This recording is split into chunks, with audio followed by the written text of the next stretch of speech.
What's up? I am doing a review on some of the AR parts that I've gotten here in the last about week and a half. This is my first AR build, so I'll be honest, I may not sound the most educated, but I will do my best to read everything that I can and go over the products that I have the best I can.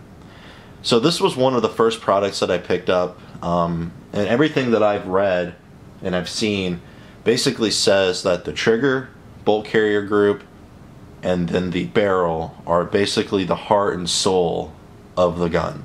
So I wanted to get something halfway decent.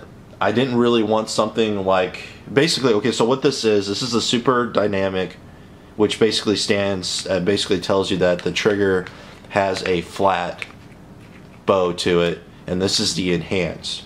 So this is kind of like the middle ground between the combat and the 3-gun.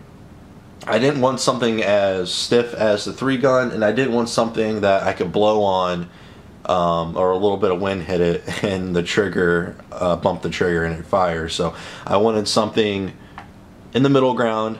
Basically this is a 2-stage trigger. The first stage is 2.3 pounds and the second stage is 1.2 pounds, giving it a total weight of about 3.5 pounds. This is not an adjustable trigger. The pin size is mil spec. These are, I think, 0.54 would be the pin size.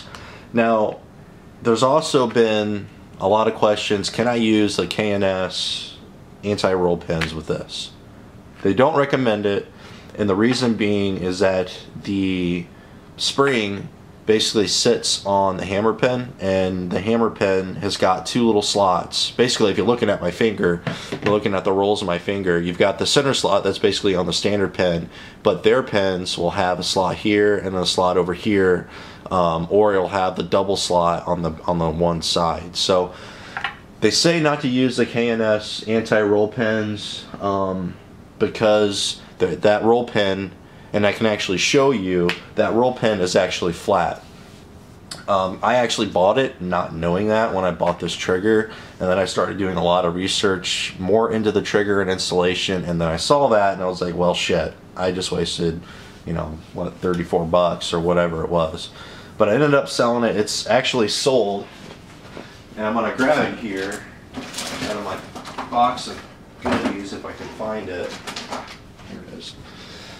So this is what a lot of guys are picking up, and this is actually the Gen 2, and I can kind of zoom in on it here, but you're going to be able to see that the hammer pin only has the one single slot in it right there in the middle. Now these 2 winglets here those will actually stick out of the gun, and that's what the plates connect to keep it from twisting inside of the lower receiver. So don't get these. From everything that I've read and emails that I've gotten back from Giessele, they say do not use the roll pins. To use what they have.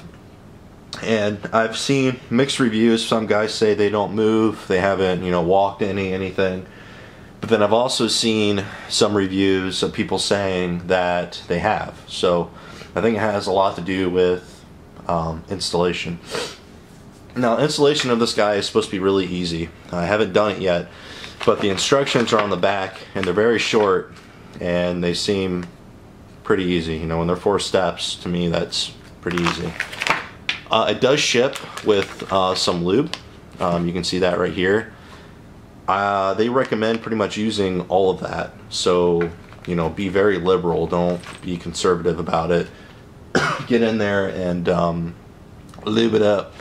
So yeah, I'll do another review on this once I actually get it in, but I didn't want to do like a packaging kind of thing. It's really generic. You know, it's in a Ziploc baggie with some instructions stapled to it. I ended up getting this from Primary Arms. I think I paid about $2.30 shipped. A lot of my stuff I did get from, a lot of the AR parts that I ordered, I either got it from RR Arms, which I got my upper and lower from. Really good pricing, great people to deal with.